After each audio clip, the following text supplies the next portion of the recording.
तज्जयति परम ज्योति समं समस्तैरनंत पर्यायै दर्पण तल इव सकला प्रतिफलति पदार्थ मालिका यत्र परमागमस्य बीजं निषेध जात्यन्द सिंधुर्विधानं सकल नय विलसितानां विरोध मथनं नमाम्यनेकान्तं विरोध मथनं नमाम्यनेकान्तं।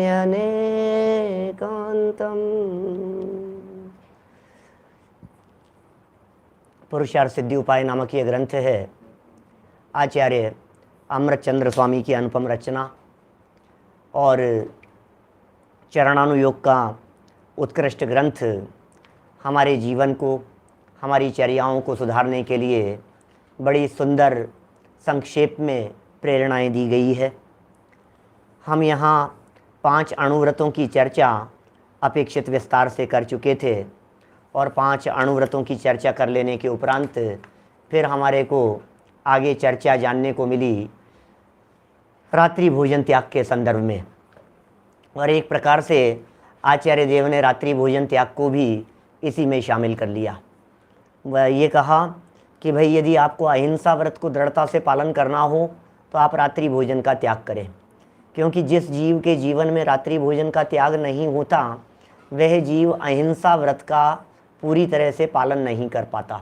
इसका मतलब हम ऐसा कह सकते हैं कि अहिंसा व्रत का पालन करने के लिए रात्रि भोजन का त्याग वो बेस है। जब रात्रि भोजन का त्याग होता है तो दृढ़ता से अहिंसा व्रत का पालन होता है। फिर एक और गजब की बातें यहाँ जो प्रारंभ हुई हैं कल से, आचार्य देव कुछ और विशेष कहना चाहते हैं।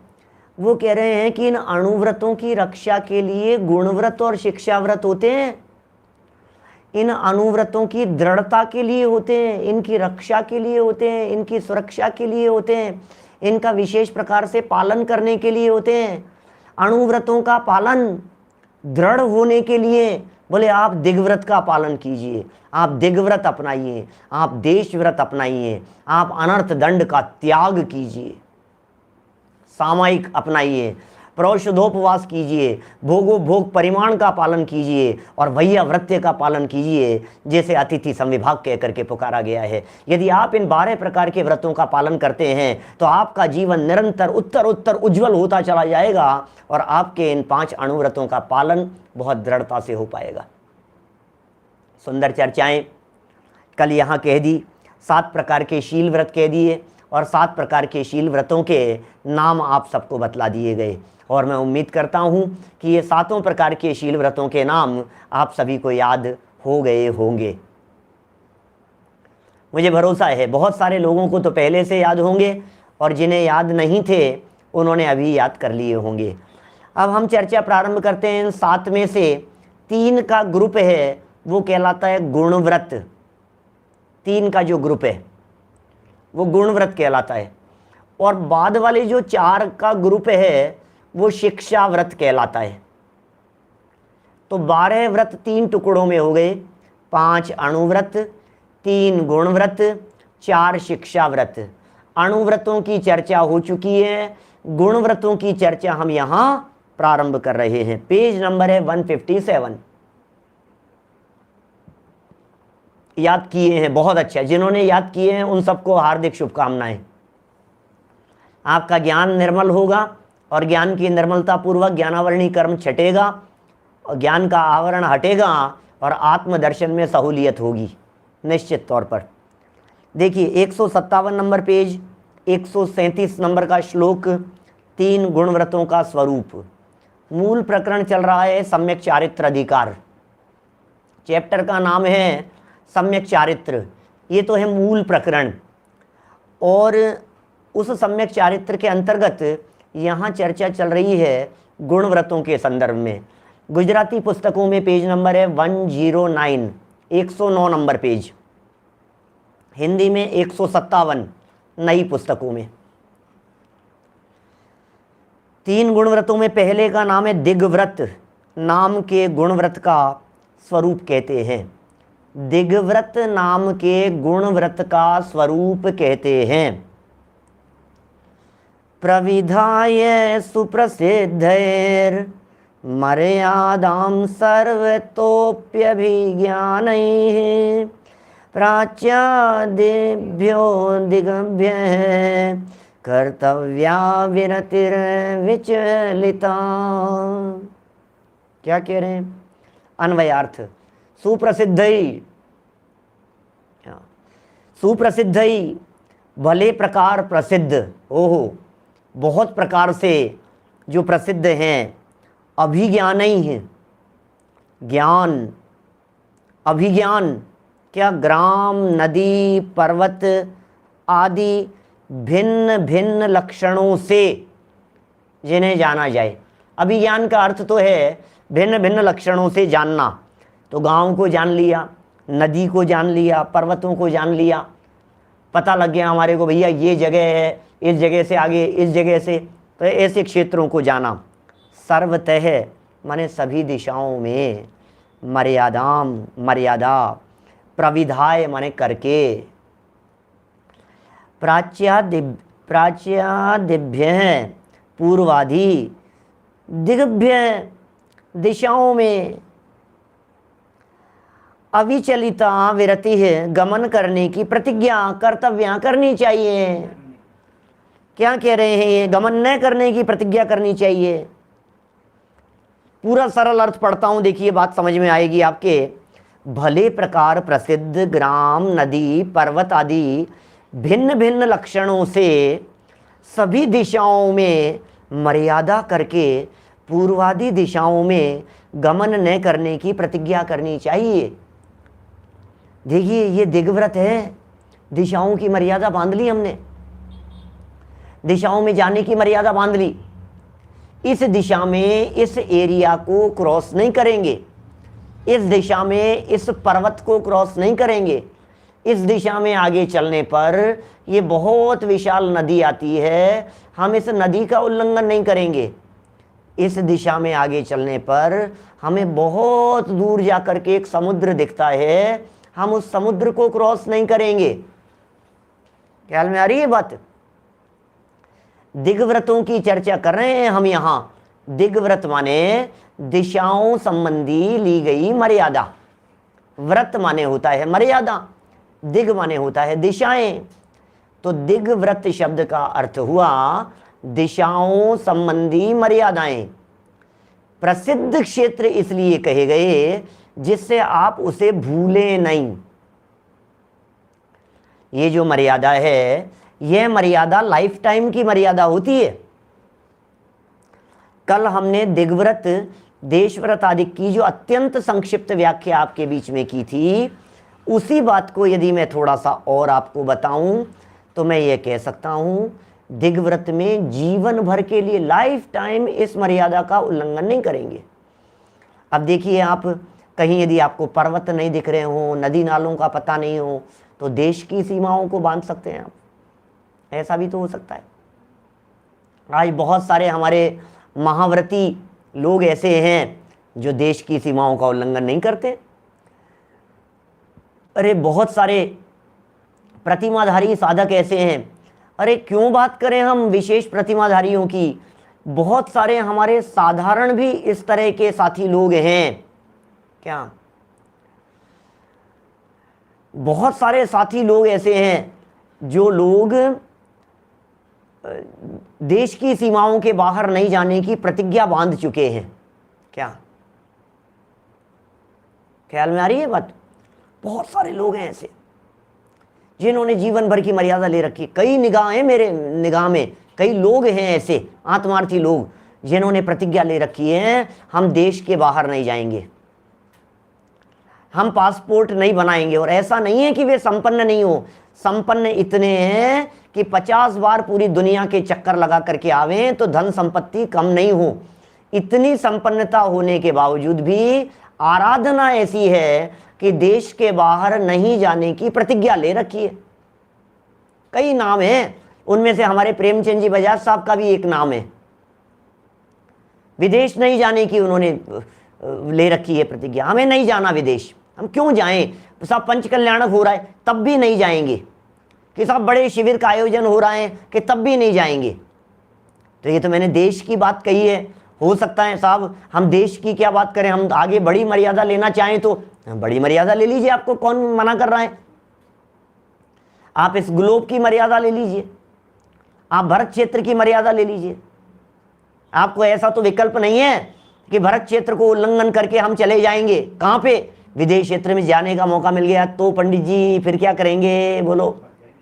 है विदेश क्षेत्र जाने का मौका मिल जाए तो कोई पूर्व भव का देव आ जाए, हमें उठा करके ले जाना चाहे और वो विदेश क्षेत्र में ले जा रहा हो, तब हम क्या करें बोलो? फिर जाएं कि नहीं जाएं? भैया यदि आपने दिग्व्रत ले लिया है तो आप नहीं जा सकते हो। और यदि आपकी विदेश क्षेत्र जाने तक की भी बात हो तो आप जम्बू द्वीप की मर्यादा ले लो, जीवन भर की मर्यादा के लिए कह रहे हैं। और यार ये तो आपने बहुत बड़ी बात कह दी। अरे तो असंख्यात द्वीप समुद्र हैं भाई साहब, असंख्यात द्वीप समुद्रों में से एक द्वीप की मर्यादा की बात की है ना। 2.5 द्वीप की मर्यादा ले लीजिए, मनुष्य क्षेत्र है, मर्यादा में तो बंधो जीवन भर, इससे आगे नहीं जाएंगे। लेकिन ये मनुष्यों की मर्यादा तो अति हो गई, पूरा ही आ गया। 2.5 द्वीप से बाहर तो मनुष्य जाता ही नहीं है। जीवन भर की मर्यादा के संदर्भ में बात कर रहे हैं, कुछ तो लिमिट होनी ही चाहिए। कुल मिलाकर के बात ये है। अभी इसका लाभ बतलाएंगे। यहां आचार्य देव थोड़ा सा आगे चल करके अभी लाभ बतलाने वाले हैं कि इससे क्या बेनिफिट मिलेगा। हमारे सामने एक प्रश्न इस तरह का आया अभी कि साहब 1-1 वीक करके क्यों नहीं प्रतिज्ञा ली जा सकती है? आप लाइफ टाइम की प्रतिज्ञा में क्यों बांधने की बात कर रहे हैं? बिल्कुल हम इसलिए कह रहे हैं पहले दिशाएं बांधो लाइफ टाइम के लिए, फिर आप जो 1-1 वीक की मर्यादा की बात कर रहे हैं उसमें इतना बड़ा नहीं होगा, उसमें छोटी छोटी सी मर्यादाएं ली जाएगी। फिर उसमें मैं इस बाजार से आगे नहीं जाऊंगा, फिर मैं इस नगर गांव से आगे नहीं जाऊंगा, गांव से बाहर नहीं निकलूंगा इतने दिन के लिए, 7 दिन के लिए। क्या ख्याल में आ रही है बात? तो आप जो है ना, जितनी भी मर्यादा आपकी संभव हो सके वो मर्यादा, वो देश व्रत में आएगी। आगे वाले व्रत की चर्चा करेंगे तो उस प्रकार की चर्चा विस्तार से होगी। फिर इनके अतिचारों वगैरह की भी चर्चाएं हैं बहुत सारी। अकेले 4 दिशाएं या 10 दिशाओं की ही बात नहीं कर रहे हैं क्या? जैसे देखिए पवन जी भाई साहब की बात, 300 किलोमीटर के अंदर जाने की उनकी प्रतिज्ञा है, मुझे भी जानकारी है, अपने अलीगढ़ वाले पवन जी भाई साहब की। और भी इस तरह के बहुत सारे लोग हैं, माने इतने किलोमीटर तक जाएंगे। लेकिन ध्यान रखिएगा ये लाइफ टाइम की मर्यादा है, दिग्व्रत में जो मर्यादा ली गई है। और यहाँ इन्होंने याद रखने के संदर्भ में इस प्रकार की बातें कही है। गमन न करने की प्रतिज्ञा लेना, अब ये अतिचारों के अंतर्गत आएगी इस तरह की बहुत सारी बातें। जब कभी हम इनके अतिचारों की चर्चा करते हैं ना, जब हम सोचते हैं कि इनके अंदर क्या क्या अतिचार हो सकते हैं, इनमें और क्या क्या बातें हो सकती है, वहाँ से चीज़ मंगवाना, वहाँ चीज़ भेज देना, आनयन प्रेष्य प्रयोग, ऐसे सूत्र दिए हैं उमा स्वामी आचार्य देव ने। अभी तत्वार सूत्र के अंदर पढ़ाए थे, अभी बीच में 10 लक्षण के बीच में जब चर्चा की थी उस समय। भूल ही जाते हैं सब लोग, भूल ही जाते हैं। माने उसमें अतिचारों की बहुत सारी चर्चा आई थी।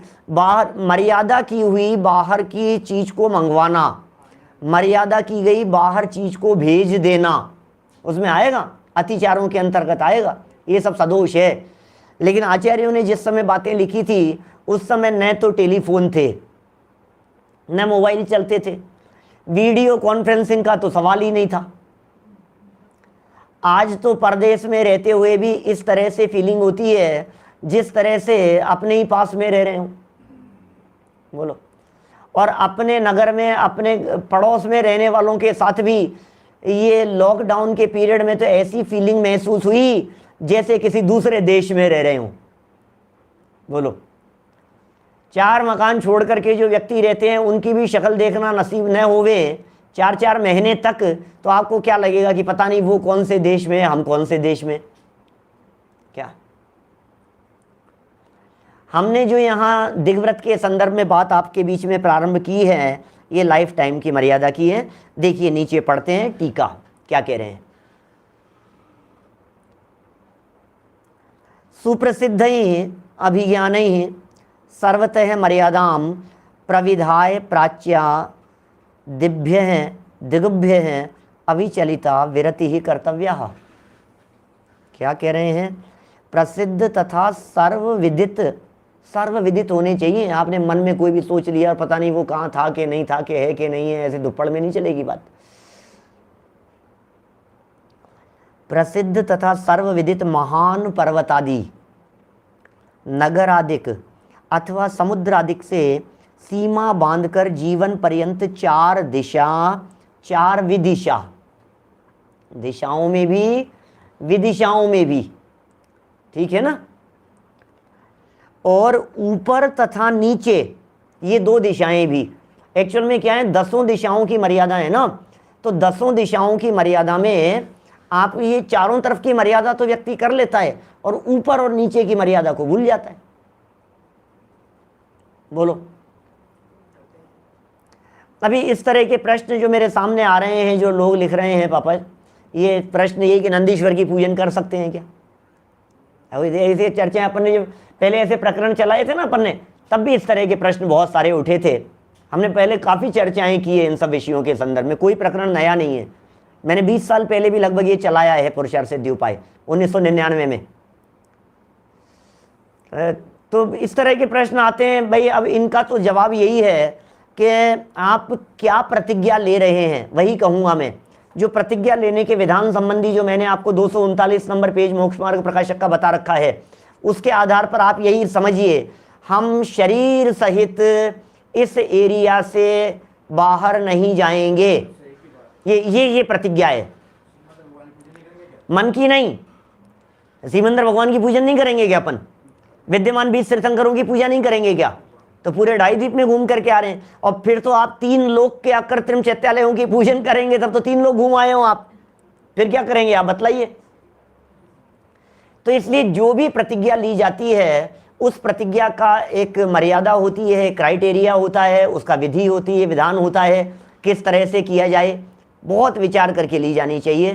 पूजन करने में कोई दोष नहीं है, 3 लोग की पूजन करें जिनेंद्र। तो फिर तो आप सिद्ध पूजन भी नहीं कर सकते, क्योंकि सिद्ध पूजन में भी सिद्ध भगवान सिद्धालय में विराजमान है। फिर क्या होगा बताओ? सबका ही निषेध हो जाएगा ऐसे करेंगे तो। देह से जाने का निषेध है भाई, देह से जाने का निषेध है।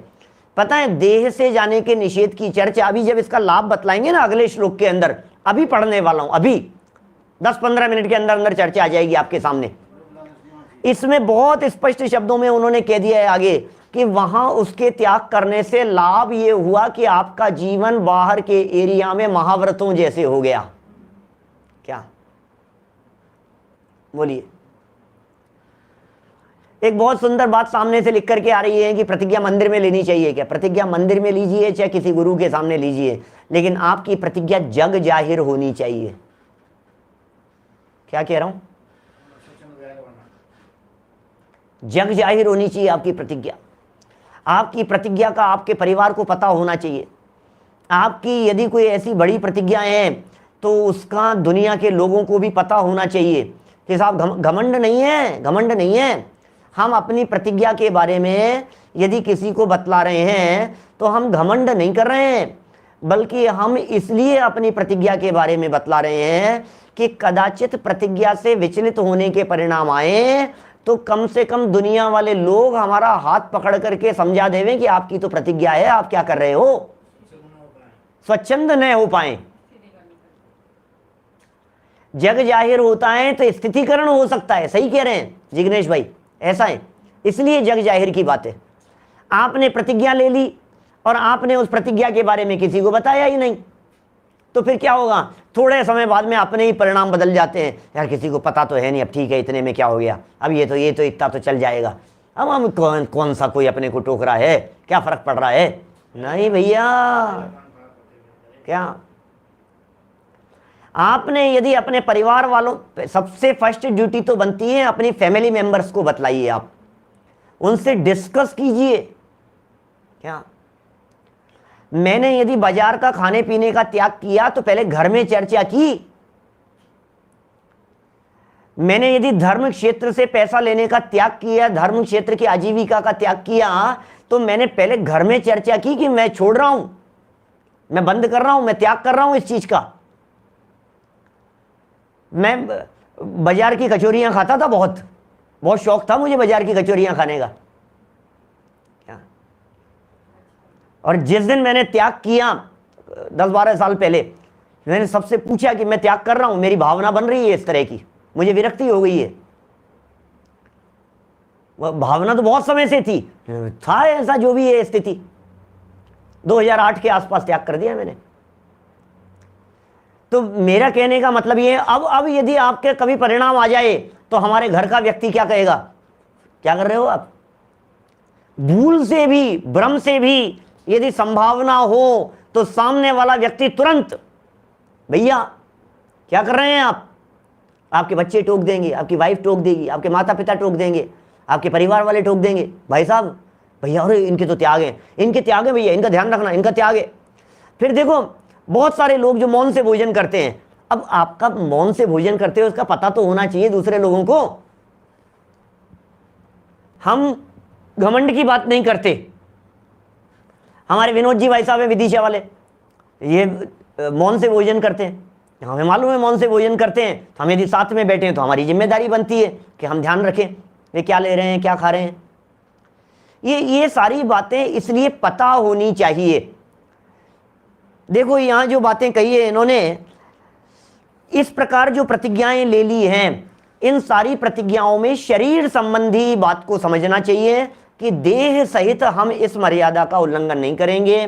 भाव से तो आप कहीं भी जाएं, क्या भावों से तो व्यक्ति जाता ही है, भावों से तो भाई साहब चलो चलें अब अपने उस गांव सिद्धालय जाने की भावना व्यक्त कर रहे हैं हम, तो भावना तो होगी ना इस तरह की, उसका क्या होगा, भाव तो हमारे बनेंगे ही, सिद्धालय जाने का भी भाव होगा। अरे फिर तो हम 3 लोग का पाठ नहीं पढ़ा सकते आपको। मैं विचार कर रहा हूँ 8-10 दिन के अंदर, 7-8 दिन के अंदर अंदर आपकी कोई इस तरह की क्लास लेने के संबंध में, शाम का एक पीरियड 3 लोग के बारे में लेने के संदर्भ में चल रही है चर्चा भी। हम 3 लोग की चर्चा चलाएं मान लीजिए, फिर आपको ले चलें, चलो उर्दू लोग चलें अपन, चलो अब यहाँ से चलते हैं ऊपर। तो आप कहोगे यार पंडित जी कहाँ ले जा रहे हो, हमारे तो दिग्व्रत लिया हुआ है, आप हमारी प्रतिज्ञा भंग कराओगे क्या। तो भैया प्रतिज्ञा भंग कराने का सवाल नहीं है, देह से जाने का त्याग था। क्या कुंदाचार्य का नहीं रहा होगा इसलिए विदेश क्षेत्र चले गए, हमारे पूज्य पादाचार्य का नहीं रहा होगा, उन्होंने भरत क्षेत्र की मर्यादा ले रखी होगी, या उन्होंने जम्बूद्वीप की मर्यादा ले रखी होगी दिग्व्रत के माध्यम से, तो उस मर्यादा के वे उल्लंघन नहीं कर सकते। आप जो डेली प्रतिज्ञा वाली जो बातें कर रहे हैं, जो प्रश्न उठा रहे हैं जो लोग, उन सबको के लिए प्रवचन कल होने वाला है डेली प्रतिज्ञाओं के संदर्भ में। आज दिग्व्रत की चर्चा है, देशव्रत की चर्चा कल करेंगे, उसमें डे टू डे लाइफ के अंदर प्रतिज्ञाओं की हम बात करेंगे, किस तरह से हमारे जीवन को मर्यादित किया जाना चाहिए। लेकिन भैया ये बात फिर कहूंगा, रोज कहूंगा, जब जब प्रतिज्ञाओं की चर्चा चलती रहेगी तब तब रोजाना आप लोगों को सचेत करता रहूंगा, जागृत करता रहूंगा कि इन प्रतिज्ञाओं को करके, इन प्रतिज्ञाओं को निभाकर, इनका दृढ़ता से पालन करके आप अपने आप को धर्मात्मा मत समझ लेना।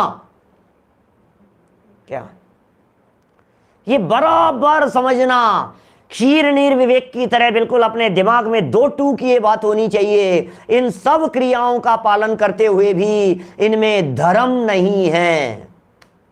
क्या धर्म अंदर की चीज है, धर्म बाहर में नहीं होता। ख्याल में आ रही है बात।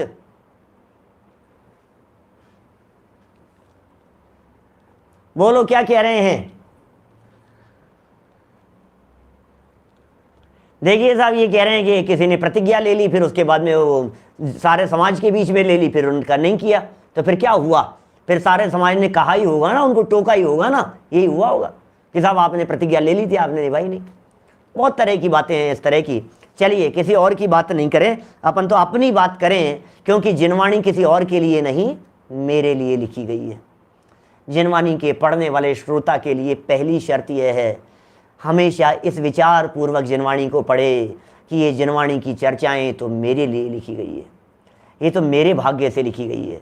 जिनवाणी की इन चर्चाओं में तो मेरा ही हित भाषित होता है भाई। मैं जो बातें आपको सुना रहा हूं ना, जितने लोग आप लोग सुन रहे हैं, मैं आप लोगों को नहीं सुनाता हूं। मैं यदि इस एक जवान से बोलता हूं तो मैं इन दो कानों से सुनता हूं। मैं इस जवान से जो बोलता हूं वो इन कानों के माध्यम से अंदर में सुनाता हूं। समझ में आ रही है बात? मैं यहां अमृतचंद्राचार्य के चरणों में बैठ करके सीखता हूं, समझता हूं इन बातों को। आप लोग सामने बैठ जाते हैं तो कुछ बातें आप लोगों के साथ में शेयर कर लेता हूं, और कुछ नहीं है, इससे ज्यादा कुछ नहीं है।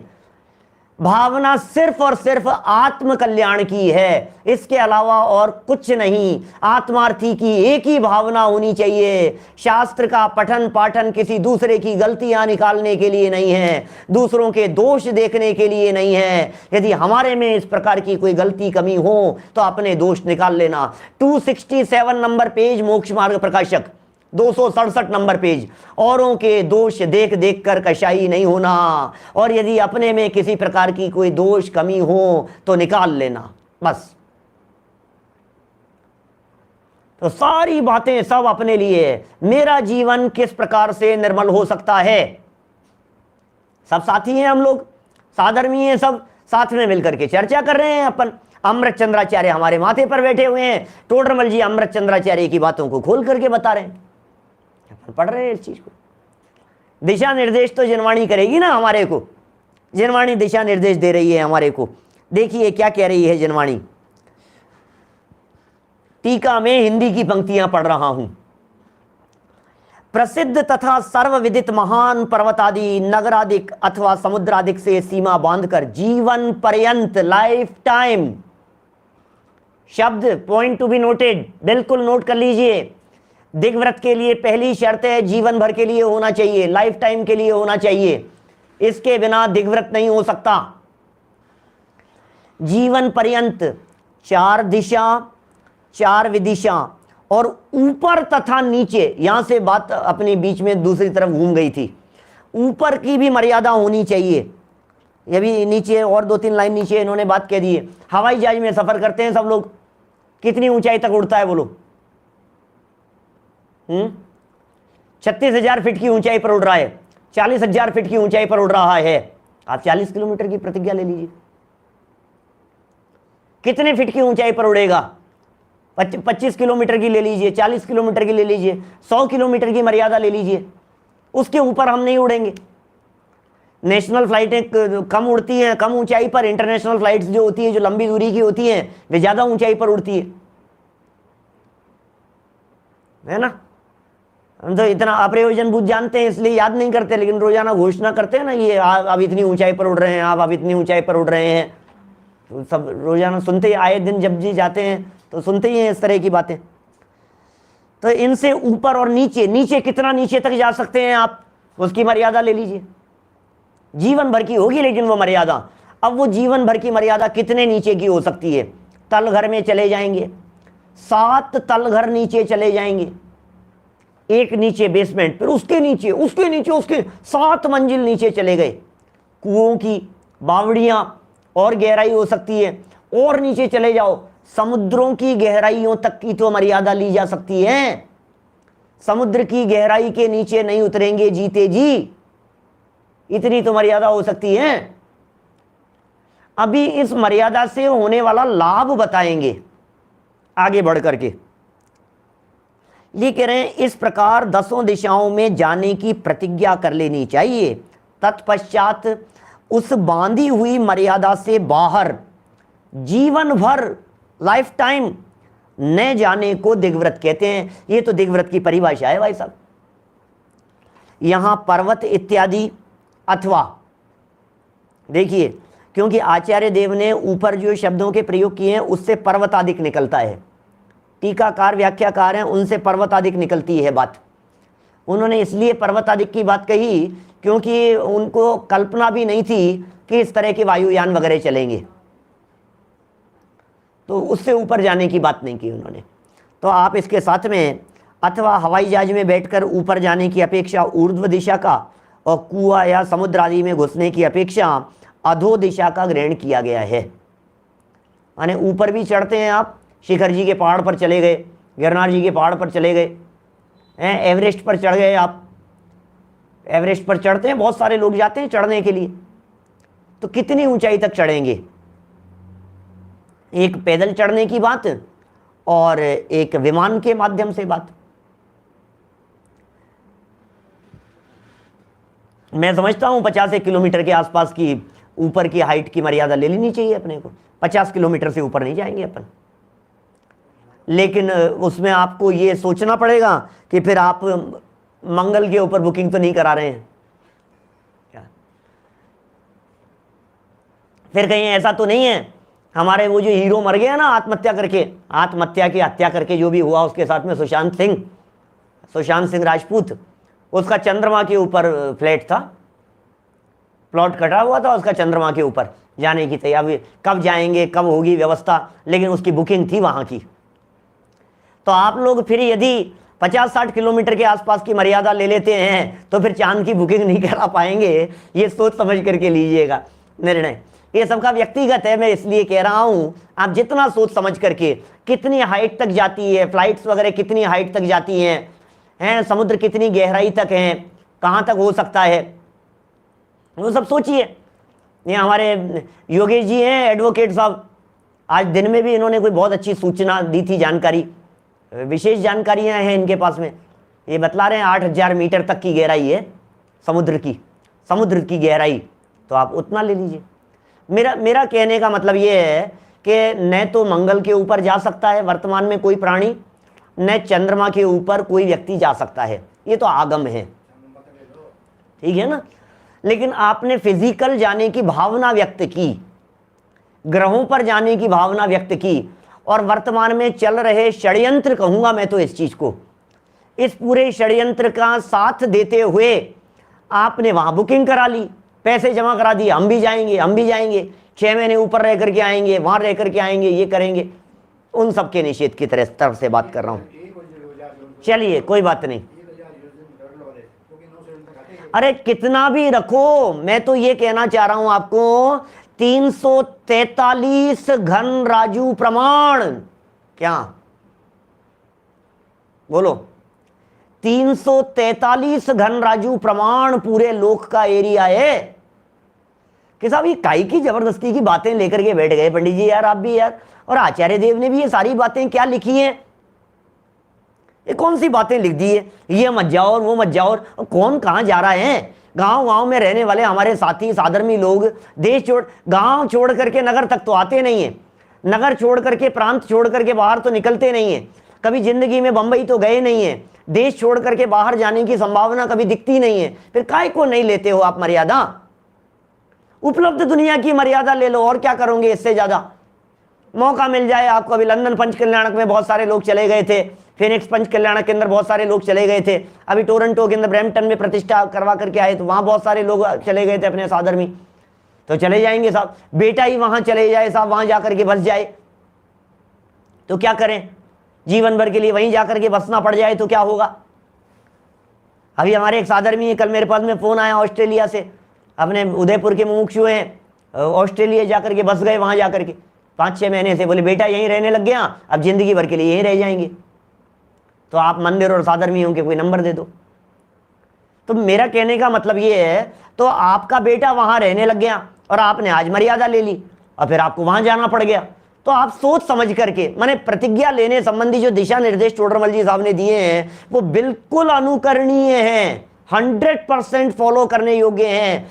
वर्तमान परिणामों के भरोसे प्रतिज्ञा नहीं लेना, भविष्य में निभती जाने वो प्रतिज्ञा लेना, औरों के परिणामों को देख करके, अपनी अवस्था को देख करके, भविष्य में 40-50 साल बाद क्या परिस्थितियां होगी उसे देख करके प्रतिज्ञा लेना। तो अभी तो यहां दिग्व्रत का स्वरूप बतलाया है साहब। इस दिग्व्रत पालन का लाभ क्या मिलता है, अगला श्लोक देखिए, दिग्व्रत पालन करने का फल बतलाते हैं। न केवल अमृतचंद्राचार्य, समंतभद्र जैसे आचार्यों ने भी इस दिग्व्रत पालन करने के विशेष प्रकार के फल की चर्चा की है। और इस फल में आपको जानकर के आश्चर्य होगा, जो व्यक्ति जीवन पर्यंत के लिए इस मर्यादा को लेता है, निभाता है, वह व्यक्ति कपड़े पहने हुए, पढ़ूंगा अभी लाइन पढ़ रहा हूं यहां, कपड़े पहने हुए महाव्रतीवत कहलाता है। बोलो, कपड़े पहने महाव्रती, कपड़े पहने त्यागी, व्रती, संयमी, महाव्रती। महाव्रती किसे कहते हैं आप कल्पना कर सकते हैं? महाव्रतीवत। देखो पढ़ रहा हूं नीचे, आप सुनेंगे आपको लगेगा यार क्या गजब काम हो गया है, हैं?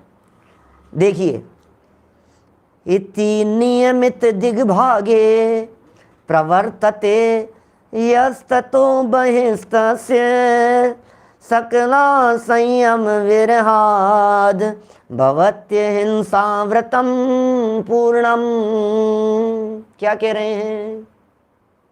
अन्वयार्थ, यह इति नियमित दिग्भागे, जो इस प्रकार मर्यादा की हुई दिशाओं के अंदर, मर्यादा की हुई दिशाओं के अंदर प्रवर्तते रहता है, तस्य उस पुरुष को, ततः माने उस क्षेत्र के, बहिः बाहर के, सकला संयम विरहात समस्त असंयम के त्याग के कारण, पूर्णम परिपूर्ण, अहिंसा व्रतम अहिंसा व्रत भवती होता है। अरे उसे पूर्ण अहिंसा व्रत होता है। वाह, समझ में आ रही है बात? प्रतिज्ञा और नियम एक ही बात है। नियम कोई प्रतिज्ञा कह रहे हैं, ये समझ लीजिए आप। नियम और प्रतिज्ञा में ज्यादा भेद डालने का प्रयास मत कीजिए। हमारे रात्रि भोजन त्याग की प्रतिज्ञा है और हमारे रात्रि भोजन त्याग का नियम है, एक ही बात है ना?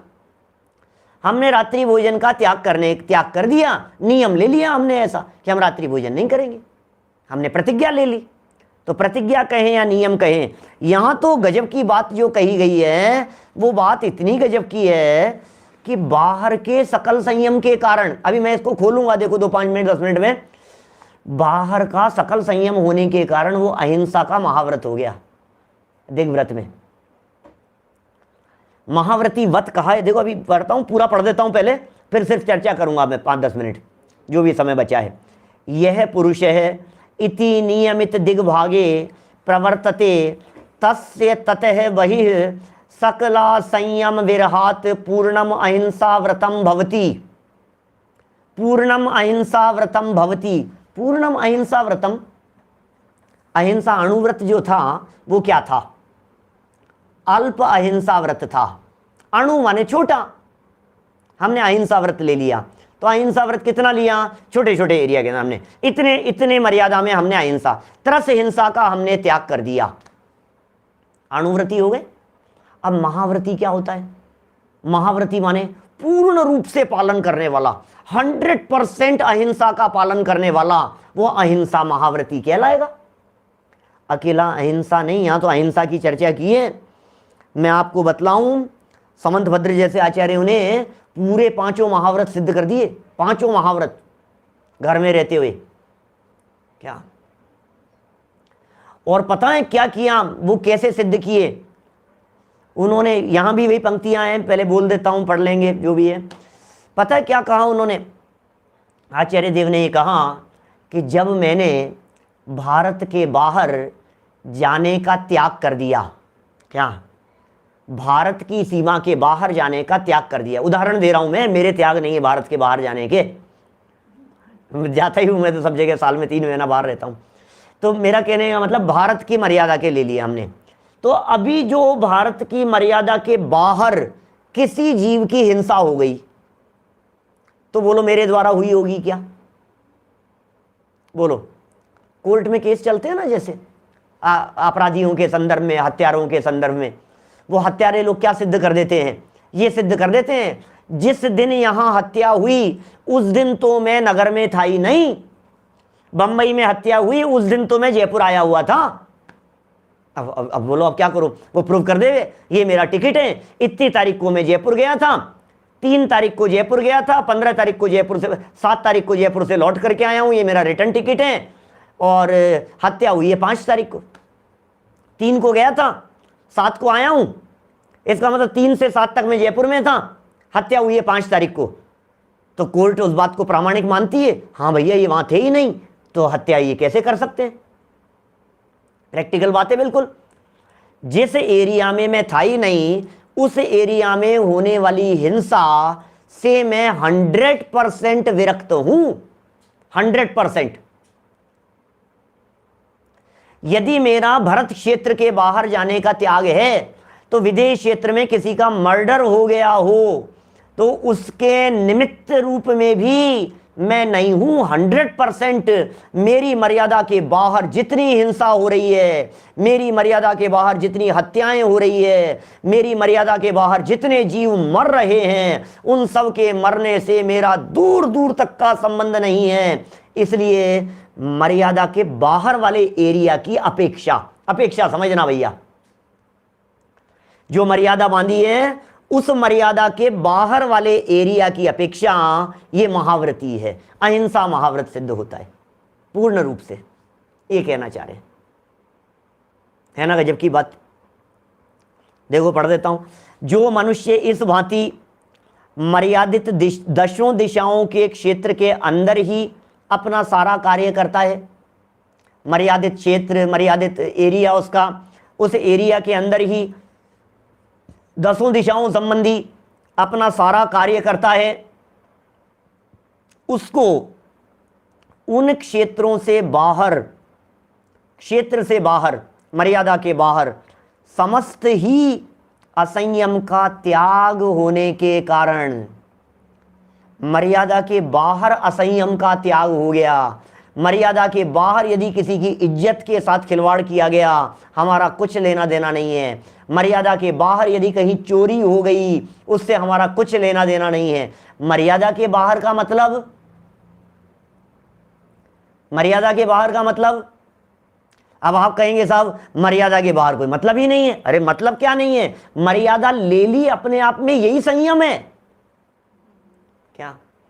ये मर्यादा ले ली है, इसका मतलब हम उसके बाहर यदि कोई व्यक्ति हमसे गलत काम करवाएगा तो हम स्वप्न में भी नहीं कर पाएंगे, क्योंकि हमने मर्यादा ले ली है, सीमा बांध ली है।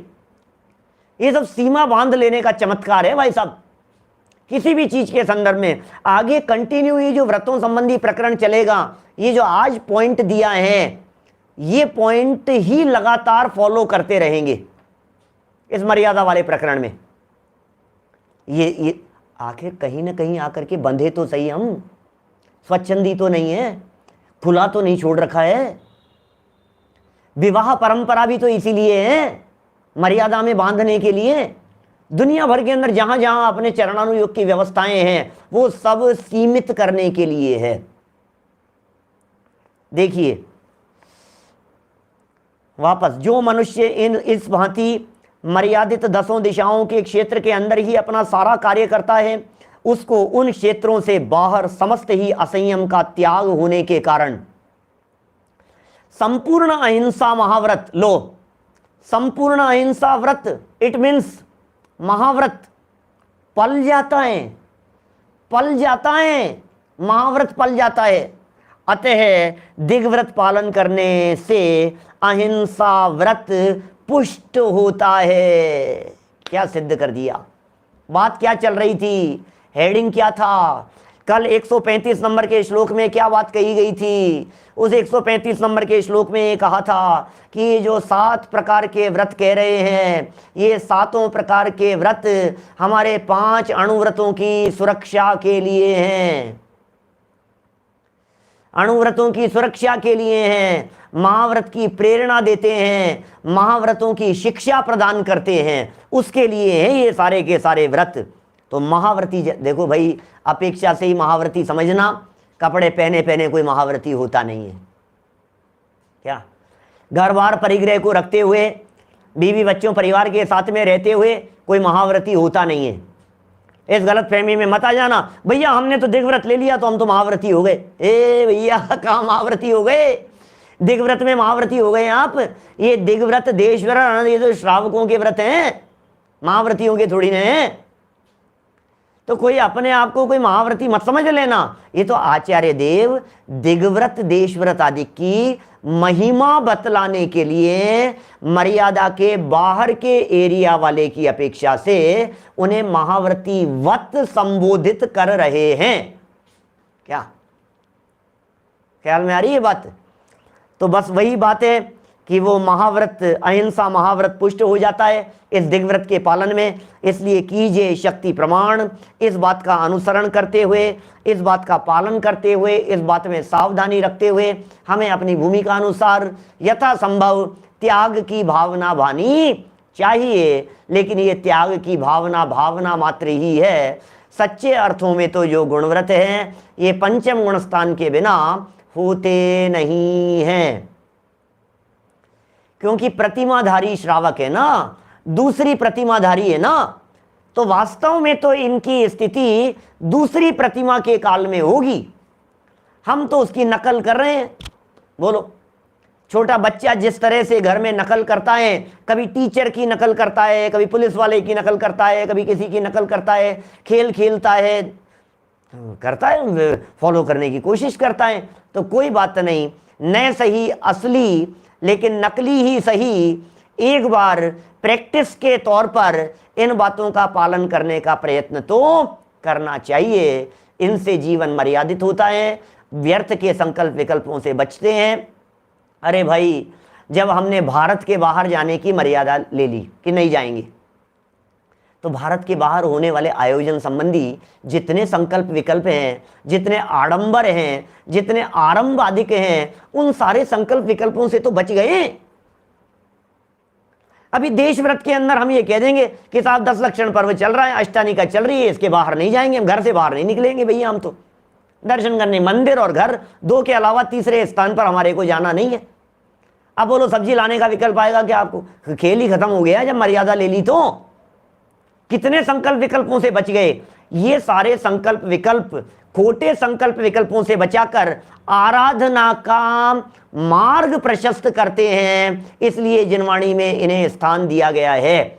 हम सब अपनी भूमिका अनुसार इन सब बातों का पालन करते हुए यथासंभव सच्चे अर्थों में पंचम गुणस्थान की भूमिका को प्राप्त हों, और न केवल पंचम, इस वर्तमान काल में छठा सातवां गुणस्थान तक हो सकता है। हम क्यों न लक्ष्य बनाएं छठे सातवें गुणस्थान का। लक्ष्य ऊंचा हो और लक्ष्य के अनुसार कदम बढ़ते रहें, निश्चित तौर पर सफलता मिलेगी। हम सभी का जीवन उज्जवल हो, इसी मंगल भावना से बात को यहीं विराम देता हूं। जावाणी के ज्ञान ते सूझे लोकालोक, सोवाणी मस्तक नमो सदा देत हूँ रोक, सदा देत हूँ रोक। नमो